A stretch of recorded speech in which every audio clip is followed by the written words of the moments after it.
Alors Animatoon, première édition, c'est un festival qui commence le 23 septembre à la médiathèque communautaire de Sarreguemines, un festival consacré au cartoon et au dessin animé. Alors Daniel Collin, il faut déjà que vous nous expliquiez, est-ce qu'il y a une différence entre cartoon et dessin animé? Alors, le dessin animé est une suite de dessins inanimés que l'on a mis les uns après les autres sur la pellicule. Le cartoon est un terme beaucoup plus générique qui englobait également les films d'animation faits avec des personnages ou des objets.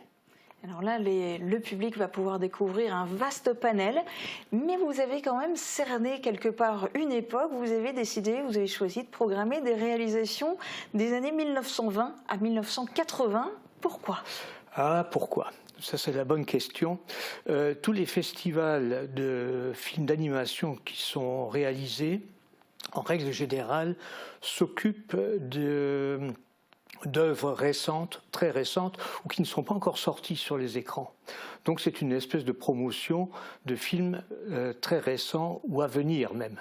Et de très grosses productions, quoi. Et de très grosses productions. Nous, on est passé à un stade autre, on a pris le contre-pied, carrément. On a d'abord décidé de remonter dans le temps. Donc on commence en 1909 avec un des premiers dessins animés réalisés aux USA par Winsor McCay. Et puis on arrive dans les années 60, les années 50-60 sont un peu les années charnières. D'abord c'est la période florissante du dessin animé. Le film d'animation commence à se modifier très légèrement au milieu des années 50. Et au milieu des années 60, on arrive à une autre époque, qui est celle qui va être illustrée par Paul Dopf. Donc c'est un peu la deuxième partie de ce festival qui est en fait en deux temps. D'abord les anciens, connus, très peu connus ou oubliés. Et ensuite on a fait un focus sur Paul Dopf, qui est un réalisateur colmarien qui a exercé entre 1965 et 1980. Donc on a aussi des locaux quelque part. Alors toutes les projections vont se dérouler à la médiathèque communautaire de Sarreguemines et ça va se passer dans les conditions de l'époque, les conditions de projection de l'époque. On va regarder un court extrait pour se mettre dans l'ambiance.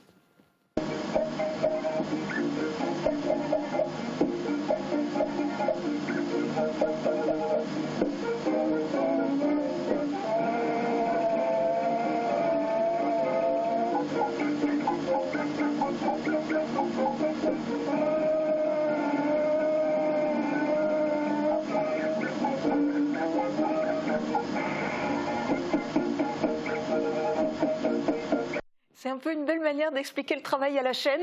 Oui, est-ce que vous pouvez nous en dire quelques mots là sur ce cartoon dont on vient de voir un extrait? Alors ce cartoon a été récupéré dans une poubelle,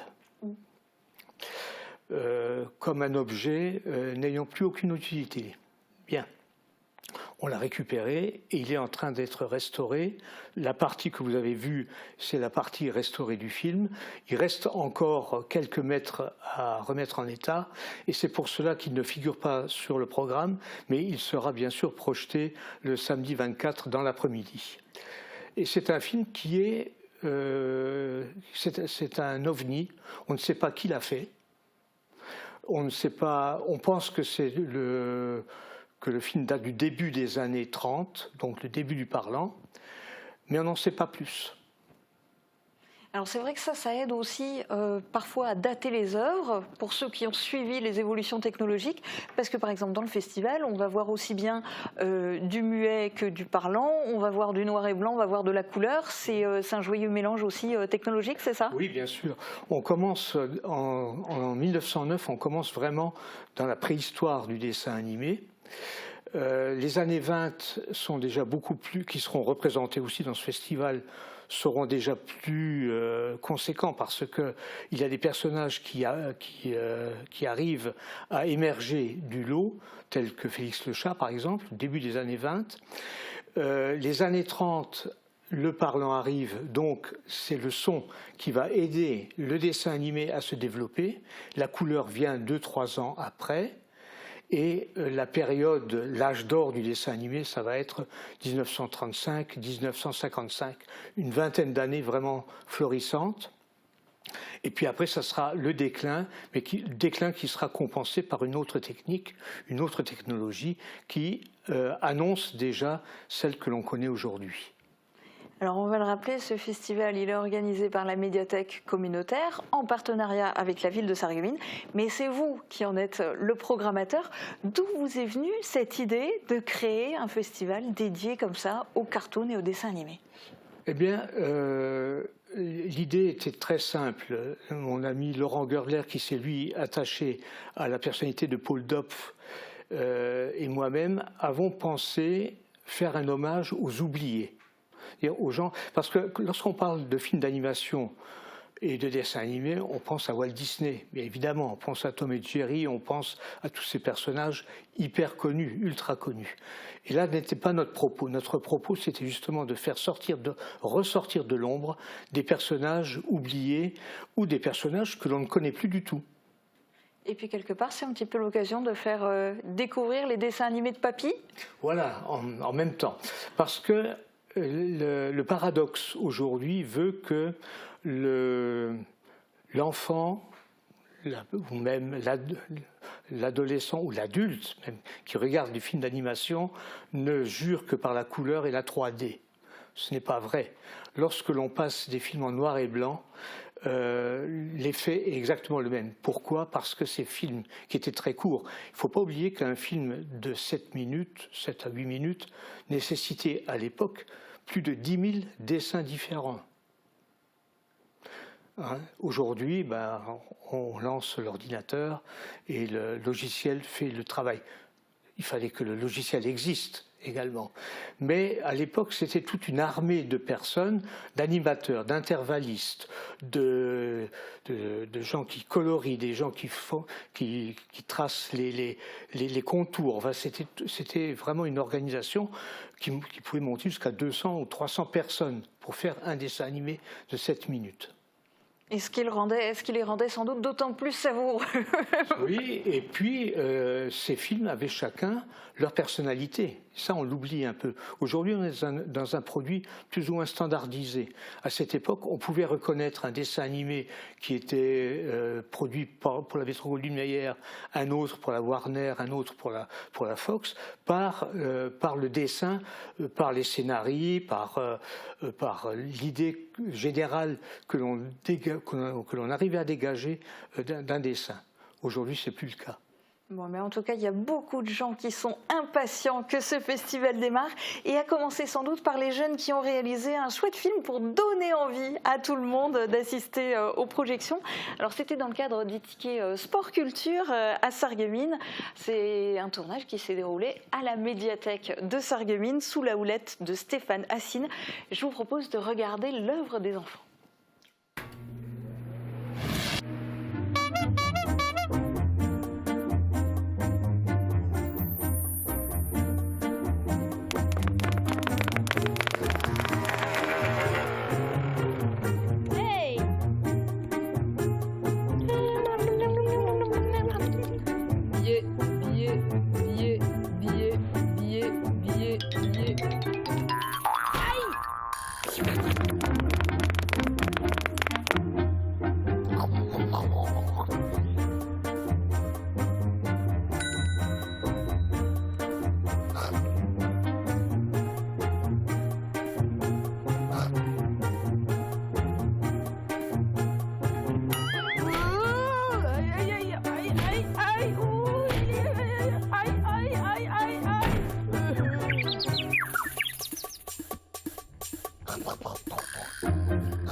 Et un grand bravo à toute l'équipe. Alors je ne sais pas vous, mais moi vraiment, ces jeunes, ils m'ont bluffé. Je pense qu'ils étaient aussi bien encadrés, donc vraiment bravo à toute l'équipe.